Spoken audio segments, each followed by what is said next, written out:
Ya, saudara, kami lanjutkan lagi waspada munculnya varian baru dari COVID-19. Beberapa varian yang disebut dengan X tertentu. Ada XE, XD, XJ begitu. Tadi kita sudah dapat sedikit-sedikit penjelasannya, mudah-mudahan menjadi wawasan kita. Masih ada Ibu Siti Nadia Tarmizi dari Kementerian Kesehatan, Pak Gusti Ngurah Kadek Mardika, pakar virologi dari Universitas Udayana, dan juga Kang Diki Budiman yang sedang pulang kampung duluan, mudik di Bandung ya, epidemiolog dari Griffith University Australia. Nah, saya ke Bu Nadia dan kemudian Kang Diki begitu. Kalau melihat Inggris sejak ada artikel yang mengatakan 19 Maret, ada yang mengatakan 22 Maret ditemukan varian XE begitu di sana, tapi cukup normal lah begitu. Saya gali-gali datanya kasusnya 600-an lebih dari puluhan ribu kasus COVID. Apakah ini kemudian membuat, dan kemudian juga ada Tiongkok, Thailand juga masih santai dengan melihat ada varian XJ begitu. Dari kurun waktu di Inggris ditemukannya begitu sampai hari ini, dia kok nggak terjadi lonjakan ya? Kira-kira begitu, seperti Omikron, Bu Nadia. Nah, apakah ini artinya ditemukan varian baru tapi memang tidak akan terjadi lonjakan? Kita kan memantau negara-negara seperti waktu Delta, seperti waktu Omikron, kemudian kita bersiap begitu dari apa yang merembet ke kita gitu. Nah, apakah hal ini berarti juga tidak akan ada lonjakan, Ibu Nadia? Ya, kalau melihat ya, pertama kalau kita lihat dulu yang terjadi misalnya di Hong Kong, di Inggris ya, Ya. kemudian di Afrika Selatan sendiri. Jadi pada saat Omikron BA1, BA11 itu kemudian distribusinya digantikan BA2, di saat yang bersamaan juga terjadi tren peningkatan kasus walaupun tidak setinggi seperti awal-awal Omikron. Nah, ini yang kemudian menjadi kemarin kita ingat ya bahwa ada istilah BA2 ya sebagai suatu subvarian dari Omikron yang dikatakan subvariannya siluman itu ya kemarin karena dia tidak terdeteksi, tapi kita juga tetap waspada karena kemudian begitu dia distribusinya digantikan BA2 ada tren peningkatan, tapi peningkatan itu tidak seperti pada waktu awal-awal munculnya Omikron BA1, BA11. Nah, ini yang isu pertama, tapi kemudian kita lihat kan tidak terlalu signifikan peningkatannya, walaupun kalau kita lihat seperti di Hong Kong, kematian tertinggi tadi disampaikan oleh Pak Kadek adalah terutama pada lansia yang tidak mau divaksin. Jadi itu mengapa kemudian case fatality rate-nya agak tinggi di Hong Kong, dikarenakan jumlah yang terutama pada kelompok lansia yang tidak divaksin.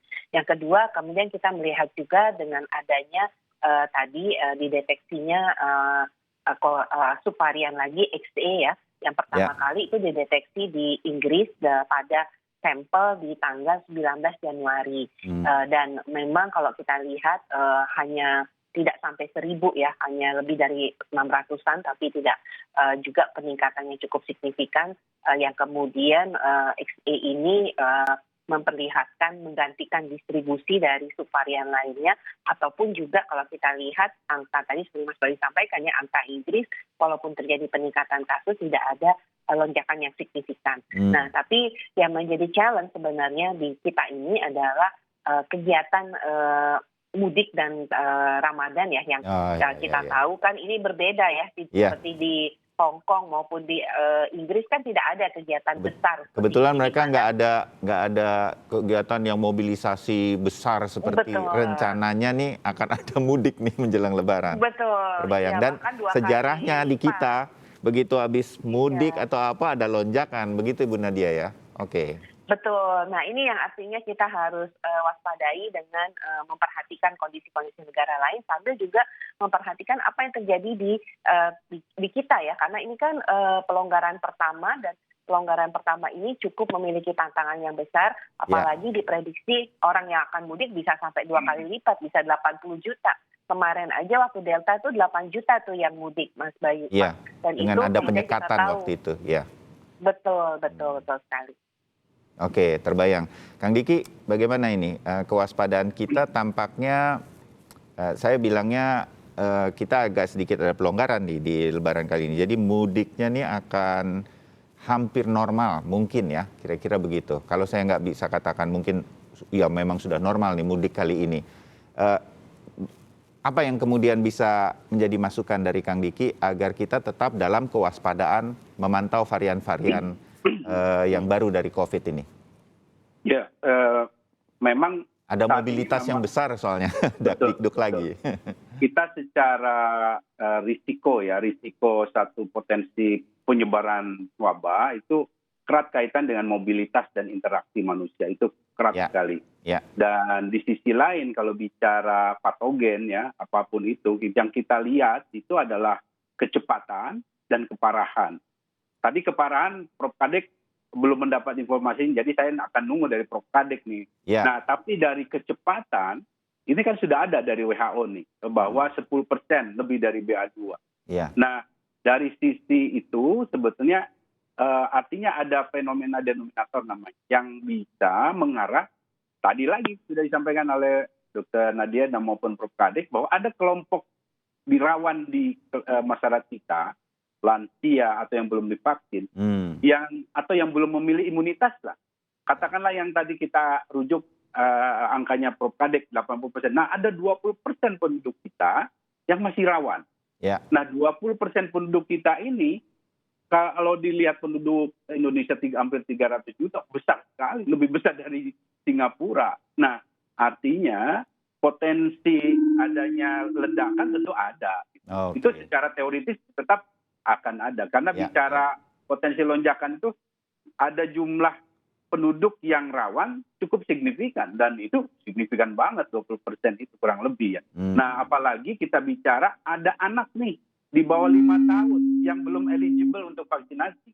ya, Nah, ini rawan sekali gitu. Jadi atas dasar itulah saya selalu berprinsip kita lebih baik melakukan upaya mitigasi, berhati-hati, karena saya di sini nih, kan kalangan terdekat saya sedang sakit nih. Ada yang parah, ada yang tidak parah. Gitu. ya, Nah, artinya kita nggak bisa mengambil risiko itu. Untuk itulah saya setuju dengan sikap pemerintah. Kita akan lihat nih bahwa pada arus mudik atau lebaran ini jadi ujian. Ini jadi ujian. Ini untuk himbauan kita buat kita semua berarti Kang ya. betul. Untuk tetap waspada. Karena kalau ini kita bisa sama-sama disiplin, semua pihak lah dengan 3 atau 5 vaksinasi, ini yang akan menjadi modal kita ke arah transisi tadi yang akhirnya ya kita akan bisa melewati. Artinya kalau ujian yang begitu besar, Ya. sangat rawan saja kita bisa kendalikan, apalagi setelah itu kan, itu logika. Nah, inilah artinya namanya ujian, ya harus bersiap, harus benar-benar siap apa? Ya bekal kalau mau mudik seperti saya sudah lakukan tes, saya benar-benar jaga protokol kesehatan selama penerbangan. Nah, ini pun harus kita terapkan oleh kita semua, karena yang kita tuju, yang saya akan temui kan orang tua, meskipun sudah booster, ya kita nggak tahu, gitu. Nah, oleh karena itu masalah kewaspadaan ini sekali lagi menjadi pesan penting untuk kita semua. Apalagi kita masih, kalau bicara pandemi ya itu kan otoritasnya ada di WHO. Ya. Bahwa WHO mengatakan ini masih dalam fase akut dari pandemi, artinya kita belum melewat masa kritis.